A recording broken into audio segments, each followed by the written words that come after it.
Hi guys, Good Party here. Today I'm bringing you another episode of my Southend United career mode on FIFA 17. This one is Season 1, Episode number 4. I'll get into the title in a little bit, but to start off we'll just mention what's happening in this game. So we're in the semi-finals of the pre-season tournament. It is obviously Southend United versus... I'm not actually sure of their full name because it just says ST. Let me have a look. It's just Sint Ruden, there we go. So there's the semi-finals. Last episode I didn't actually mention the amount of prize money we earned from winning that game. We earned £459,000. That's decent. That is very decent. Hopefully that gets us well on our way to getting at least 2.2 million. Obviously the end of, if we win the entire pre-season, that's 2,070,000 anyway, plus what we already had, just over $1 million, so we would have done it. But we need to win this pre-season. Obviously we get more money by winning other competitions or going to in other competitions and stuff like that. Speaking of which, we're in League 1, so I'm not sure if League 1 sides are in the Checker Trade Trophy. I will notice that. I've only just thought of that now, but I will mention that again next episode. I'm just going to write it down now with a question mark, just so we can test if it is there. Because I'm not really an expert on the lower leagues in England. I just really follow the Premier League, just Arsenal really. Not like an amazing expert of football anyway myself, but I know quite a lot about it, if I may say so. Anyway, so we're in this semi-final. What's happened so far is Bradford, this is between this episode and next episode anyway, but I understand it now just because you don't see the in-between days. Bradford did put in an offer for £230,000 for our central defensive mid, 20-year-old. Jack Bridge. He does feature in this game in the second half. We put a counter in for 300k. I have a feeling they're going to say fuck you because it was the expertise comment says up to 291,000.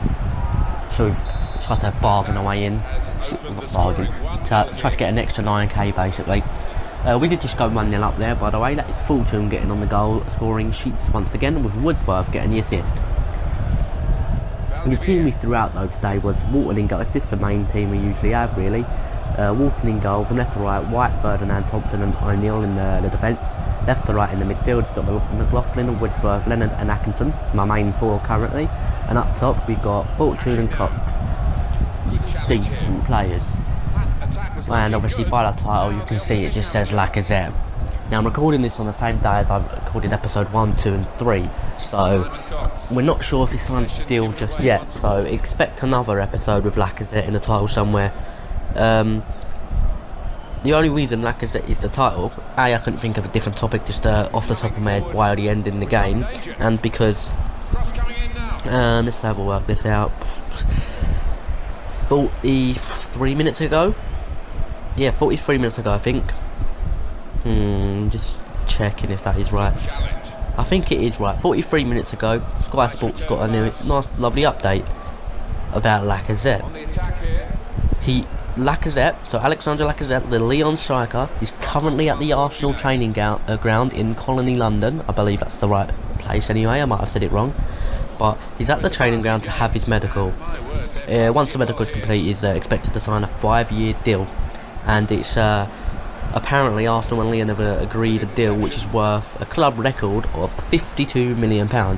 And if I say this, no, our current world record for signing up is Ozil with like 42.5 million, I think. For a top club, or what is meant to be a top club anyway in Arsenal, that is very low in this age, in this era anyway.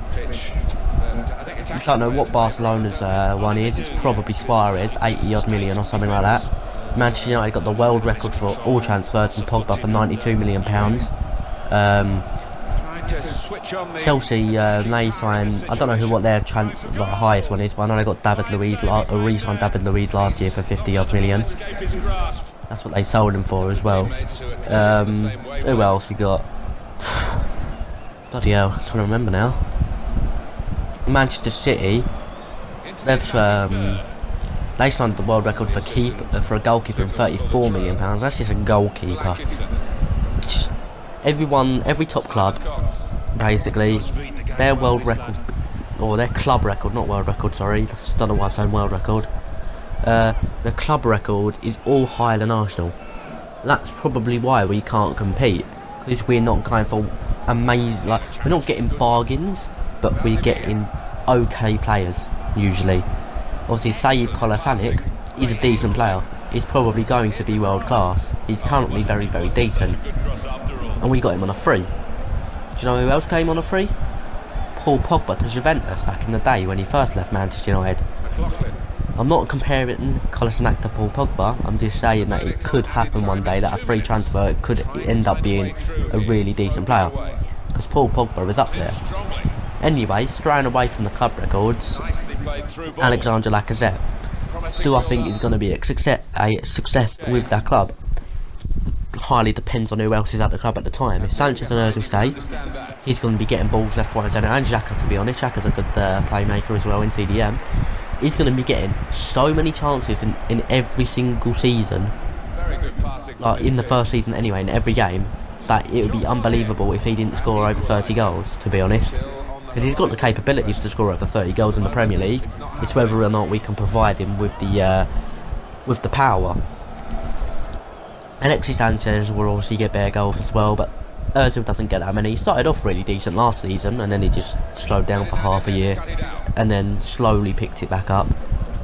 But yeah, anyway, it depends on who's at the club, and if the deal actually goes through or not, and if he doesn't get injured. Let's say he's fully fit, Alexis and Ozil both stay, and we make a couple more signings. I reckon he will be an absolutely magnificent player. I reckon if we played a 4-4, I want to play a 3. What was the formation I chose last? Was it a 3-4-2-1? I think. I want to play that formation, but with Arsenal, I reckon a 4-4-2 with Lacazette and Giroud could be really good. Only reason being, look at Giroud for France. Giroud scores loads of goals for France in a 4-4-2. I don't know how he does it, because I don't watch the French games, because I don't support France, because I'm not French. But he does score some really fantastic goals for France, and he gets a lot of opportunities. So maybe, hang on, got a cough again. Just maybe that Giroud, all we needed to do with him, which I've been saying for a while now anyway, is put 2 strikers up top. I know, yes, with Alexis we technically have 2, but when he's playing in a cam role and been told to play in a cam role, it's not meant to happen like that. Wherever in a 4-4-2, at least you'll have someone a bit backwards, wouldn't you? Or again, Giroud, if we didn't play a 4-4-2, we could play like a 4-4-1-1 and put Giroud in the centre attacking mid position, or the centre forward, I suppose, and then have like a Danny Welbeck sort of, or a Theo Walcott in the striker role, or Alexis Sanchez, probably Sanchez to be honest. Giroud can feed off Alexis, play a 1-2 with him, get plenty of assists. It would work with Giroud, but I'm not saying I would prefer Giroud over Lacazette. That's not at all what I'm saying. Lacazette, we've been linked with him 3 summers in a row, 3, maybe even 4. Same with Benzema. Benzema not so much this season, to be honest, which is quite a surprise. But to be honest, I don't rate Benzema that much. He's always injured as well. Don't rate Benzema at all, to be honest. I reckon Lacazette could be a 30+ goal season. Like, I don't know if he would get at least over 30 goals in the entirety of the season. Would he get 30+ in the Premier League? Not many have done it, so I can't really put my finger on if he'll be able to do it or not. I'd like to think he can do it, but then again, not many people have. Alan Shearer's done it. I know I was going to say Theo Walcott then for a second. No, he fucking hasn't done it. He's not even scored 30 in the season alone, let alone in the Premier League. I meant Thierry Henry. The only reason I said Theo Walcott is because I thought of the Arsenal number 14, which is currently Theo Walcott. We should have scored there, by the way, but we didn't. But anyway, yeah, so Alan Shearer, Thierry Henry, and there's definitely others that have done it, but they're just the 2 that come to mind. I'm pretty sure Van Persie might have done it, actually. Either with or against the Arsenal club. I can't remember.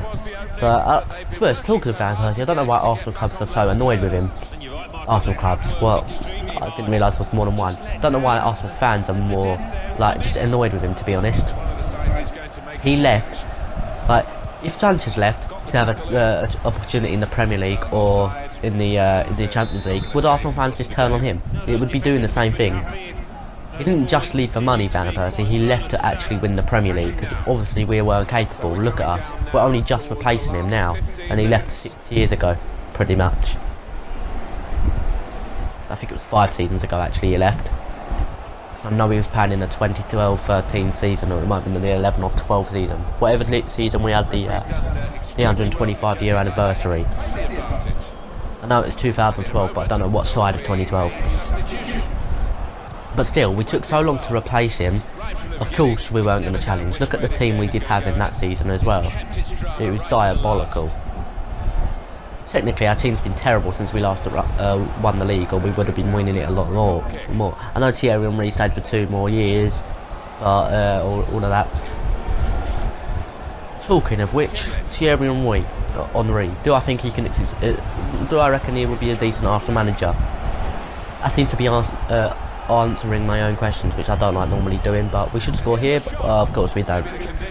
Thierry Henry, future manager for Arsenal, I reckon it'll be a decent move. First of all, I reckon next year, if he's not going to come this year, next year, put him, because Arsene Wenger's got a 2-year deal, bring Thierry Henry as a secondary manager, if you know what I mean, like sitting behind, like Arsene Wenger does all the main shit, but he teaches Henry how to be a manager, basically, a lot better than he's currently doing it. A second team manager, I suppose it's called, I don't know. But I reckon they should do that for the second year in Arsene Wenger's current contract. After that, either if he has improved enough to be classed as a decent manager, try it out. If not, bring in another manager and have Thierry Henry sit behind them for 2 years. Or maybe a year, depending on how shit they are. Anyway, that's going to do it for the commentary for now. If you did enjoy the video, be sure to leave a like, comment and subscribe.